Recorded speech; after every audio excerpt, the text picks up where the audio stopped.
What is up, guys? So for today's video, I just wanted to do an overview of the beginning of JukeboxAI. It's a open source, open AI that's using a vector quantized variational autoencoder. That's a very complicated name. Eventually want to go through the paper and then do an install. So today, let's just figure out what is going on here. So there's some basic terms. A model, this definition is from Microsoft, is a file that has been trained to recognize certain types of patterns. So a lot of things are models. The Jukebox GitHub is a composition of models. It's a bunch of models that have been formatted together to complete a task. A sample is a piece of data taken from a larger set.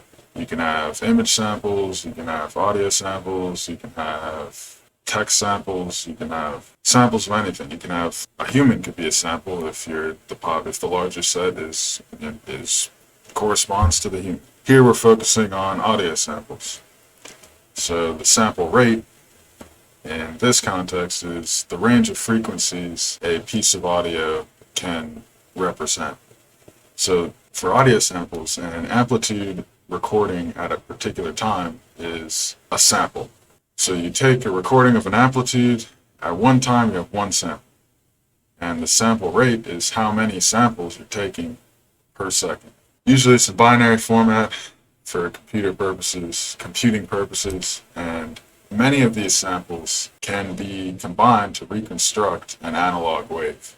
So you take one sample, you convert it into binary, and you do that a bunch of times a second. You have a bunch of binary data that can be reconstructed into a wave. Sample rate is usually determined by the Nyquist frequency.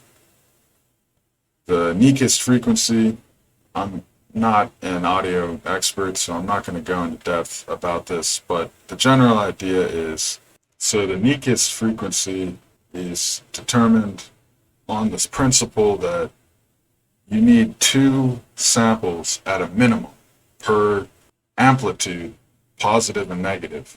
So two audio samples per wavelength. So if frequency is the wavelengths per second, and you need two samples per wavelength, you're going to need twice the frequency to get two samples per wavelength.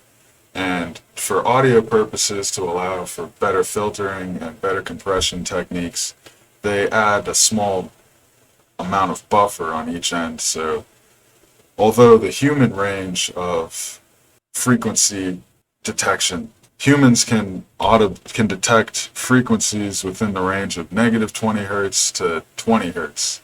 Generally, it decreases with age. So within that range, the normal sampling rate of music you'd expect to be 40 hertz, being the max amount of frequency that the sampler can detect.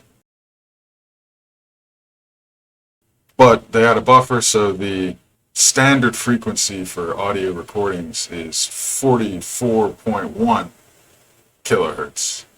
I meant to say kilohertz for the others as well. Alright, so we got past the initial basic information that needs to be known. We had to focus on sampling of audio a little bit because we are going to now talk about the main model Jukebox uses, which is the vector quantized variational autoencoder.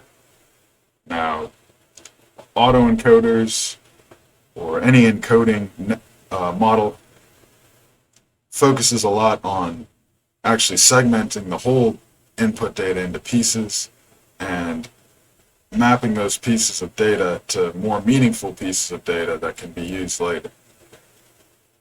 These more meaningful pieces of data are usually in a lower dimension and a different format entirely. So let's try and make sense of what that means. First, the word prior, you'll see that a lot, and prior is just any initial characteristics or knowledge before you start doing any sort of analysis or predictions. But generally in the machine learning or deep learning context, a prior is referring to the initial embeddings that a model has been trained to recognize, the initial characteristics of things. So for ChatGPT, maybe the prior was getting the model to respond to a question. Not doing any training of answering the questions or anything like that, just getting the model. You type in a question, it'll respond with some sentence that signifies that it understood that a question was asked, whether it's right or wrong. Because initially it'll probably start out with nothing, like random, who knows. So the prior generally in these contexts is just an initial training to show that the model works and to point the model in the direction that you want it to be facing when you start giving it the actual data that you want it to train on. So you'll see that word a lot, and that's what that means. So a token is the next important thing here, and a token is similar to a sample, except a sample implies that you're not dealing with the entire piece of data, whereas a token is a segment of a piece of data, implying that the entire piece of data is going to be segmented into tokens. So the audio will be tokenized, as in broken up into pieces. These pieces are then embedded into a vector space.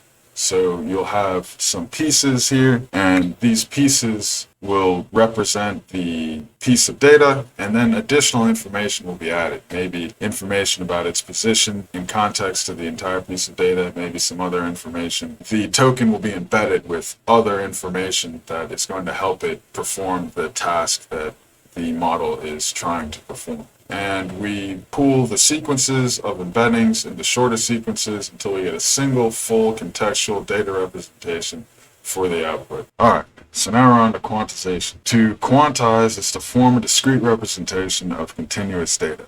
So we're using audio. For audio is continuous. There are no spots where you can say, okay, we'll sample here and we'll get all the data here. You can only sample a spot and at a certain interval, or the sample rate. So for the sample rate, we're doing 44,100 samples a second. That is not infinite. Every sample is going to have to represent a larger piece of data than it actually is. And that is what it means to quantize something, is to represent things with numbers, discrete numbers that are infinite. So to quantize is to form a discrete representation of continuous data. And in our example of audio, we have a sample rate, which is how many samples we're going to take every second. And each sample is going to represent all of the data between the sample before it and the sample after it. So you have the sample,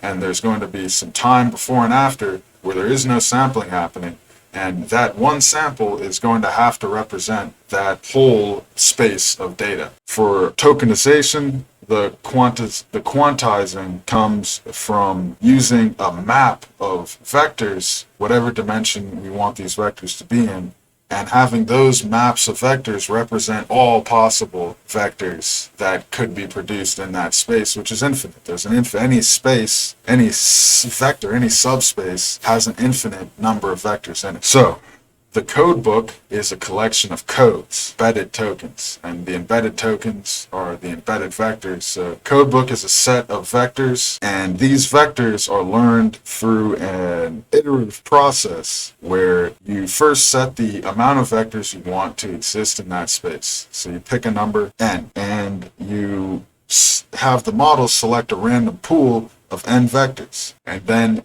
one by one, you pass through a vector, you see what the resulting vector is, and you compare the resulting vector to the vector in the vector space. And if they are the same or maybe extremely similar, you'll move the random vector closer to the vector that you passed in. And you do this a number of times until you are confident that the code book you have is good for the application that you are working on. You don't move the vector to be in the exact same spot as the predicted vector. You use a learning rate, and that learning rate is a multiplier that's less than 1 that determines how much to change values over any given iteration. And that should cover the basic terms Jukebox is going to throw at us. Alright, so back at the paper, let's summarize understanding how the codebook is created and the terms that we should be getting used to.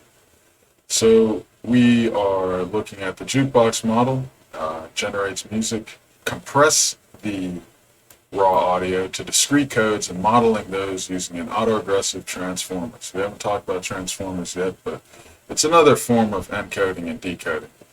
Another process using encoding and decoding. We show that the combined model at scale can generate high fidelity and diverse songs. We got to the VQAVE.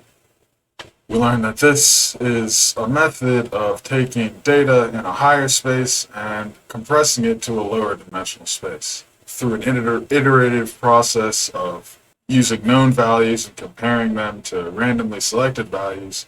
We're able to slowly adjust the codebook to have useful information. An additional thing to note is into codebook collapse.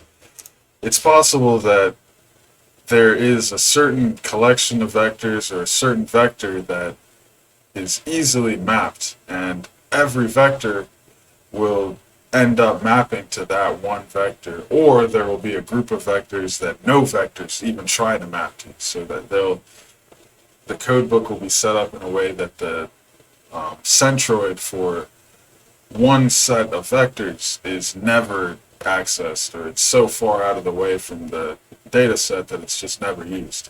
So they use random restarts where they check to see if a vector is being used or not, and if it hasn't been used for a certain amount of time, they'll reset the vector to some random set of values, or they'll actually reset the vector to one of the encoder outputs. Vector will be used because it's one of the outputs. And that basically is where we got. The spectral loss is talking about the frequency range of a piece of music or a piece of audio. Very often there are going to be spots that are outside of the range, and these kinds of models will get rid of those sounds, and you'll have a different, it won't sound as natural. So this is just a method to try and mitigate dealing with spectral loss. And that should be a pretty good introduction to what some of these words mean if you're looking at this paper or looking at anything using an encoder or a decoder, which would be a transformer, the stable diffusion models, the Harmony models, the riff fusion model, which is just stable diffusion. All of those are going to have similar terms that we went over here. We're going to have to keep track of a vector space, sometimes called a latent space, and we're going to have to keep track of encoding tokens. We're going to have to remember some of the sample definitions, some of the frequency definitions. It all will tie in together. I hope this was useful. Please like and subscribe. Leave comments too. Talk to me. I'll respond. I'll let you know it's good. And you let me know it's good, because I'm not an expert. I'm here learning just as you are learning. Thank you.